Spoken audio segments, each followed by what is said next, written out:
एक बेहतरीन सोच। सोने की असली कीमत और पहचान सुनार को ही होती है, लोहार को नहीं। नमस्ते and welcome to Inspired Jeevan Stories. Stories to motivate and stories to inspire. नमस्ते, आप सुन रहे हैं शक्ति सावंत को। I am an entrepreneur and a teacher. आज आपके लिए एक खूबसूरत कहानी लेकर आया हूं, कांच और हीरा। एक राजा का दरबार लगा हुआ था। क्योंकि सर्दी का दिन था, इसलिए राजा का दरबार खुले में ही लगा हुआ था। पूरी आम सभा सुबह की धूप में बैठी थी। महाराज सिंहासन पर विराजमान थे और उनके सामने एक टेबल रखी हुई थी।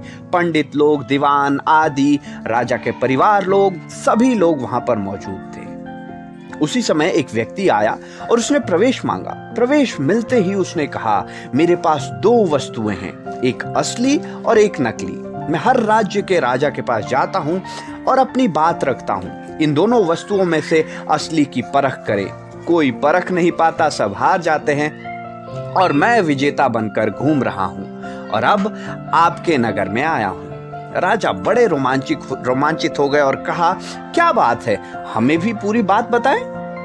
तो उसने दोनों वस्तुएं टेबल पर रख दी। बिल्कुल समान आकार, समान रूप, रंग, समान प्रकाश, सब कुछ नक्श समान। राजा ने कहा, ये दोनों वस्तुएं तो एक ही हैं। तो उस व्यक्ति ने कहा, हाँ, दिखाई तो एक सी हैं देती हैं, लेकिन हैं भिन्न। इनमें से एक है बहुत कीमती हीरा और एक है कांच का टुकड़ा, लेकिन रूप रंग सब एक है।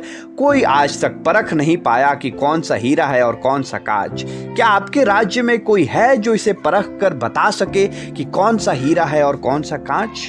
अगर परख खरी निकली तो मैं हार जाऊंगा और यह कीमती हीरा आपके राज्य की तिजोरी में जमा करवा दूंगा। यदि कोई ना पहचान पाया तो इस हीरे की जो कीमत है उतनी धनराशि आपको मुझे देनी होगी। इसी प्रकार मैं कई राज्यों से जीतता आया हूं। राजा ने कहा, मैं तो नहीं परख सकूंगा। दीवान बोले, हम भी हिम्मत नहीं कर सकते, क्योंकि दोनों ही बिल्कुल समान हैं। एक एक करके सभी ने हार मान ली, कोई हिम्मत नहीं जुटा पाया। हारने पर पैसे देने पड़ेंगे, इस पर कोई संदेह नहीं था। पैसे की चिंता किसी को नहीं थी, क्योंकि राजा के पास बहुत सारा धन था और अगर राजा हार गए तो उनकी प्रतिष्ठा गिर जाएगी, इसका सबको भय था। किसी भी व्यक्ति ने पहचानने की कोशिश भी नहीं की। राजा पूरी सभा को उम्मीद की निगाह से देख रहे थे कि कोई तो होगा जो इस चैलेंज को स्वीकार करेगा और जीत के दिखाएगा। आखिरकार पीछे थोड़ी हलचल हुई। एक अंधा आदमी हाथ में लाठी लेकर उठा और उसने कहा, मुझे महाराज के पास ले चलो। मैंने सब बातें सुनी हैं और यह भी सुना है कि कोई परखने के लिए तैयार भी नहीं है। एक अवसर मुझे भी तो दिया जाए। एक आदमी के सहारे वह राजा के पास पहुंचा। उसने राजा से प्रार्थना की, मैं तो जन्म से अंधा हूं, फिर भी मुझे एक अवसर दिया जाए जिससे मैं भी एक बार अपनी बुद्धि को परख सकूं और हो सकता है कि सफल भी हो जाऊं, और यदि सफल ना भी हुआ तो। इतना कहकर वो अंधा व्यक्ति चुप हो गया। राजा को लगा कि इसे अवसर देने में क्या हर्ज है।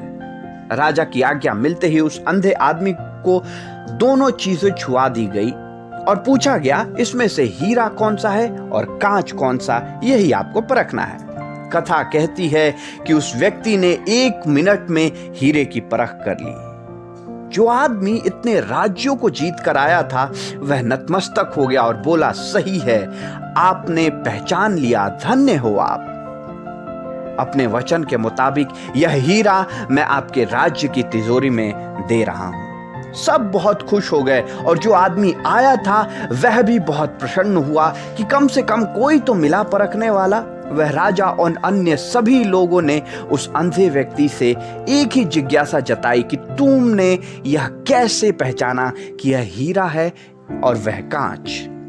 उन अंधे व्यक्ति ने कहा कि सीधी बात है मालिक, धूप में हम सब बैठे हैं, मैंने दोनों को छुआ, जो ठंडा रह गया वह हीरा, जो गर्म हो गया वह कांच। राजा ने उन व्यक्ति की समझदारी के कारण उन्हें ढेर सारा इनाम दिया।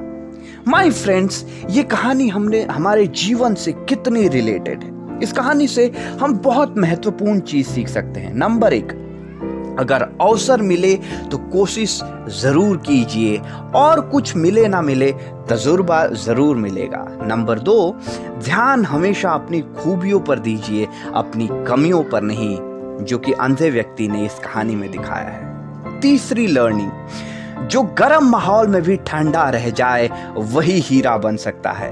गुस्से और जिंदगी के मुश्किल समय में भी जो धैर्य से काम करे और शांति से सीखता रहे वही कामयाबी की डगर पर चल पाता है।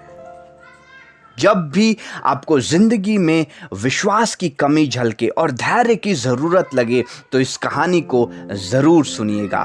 B inspired and let's inspire lives my friends. This is inspired जीवन स्टोरीज, वी नरेट टू रीजुविनेट। नमस्ते, शब्बा खैर।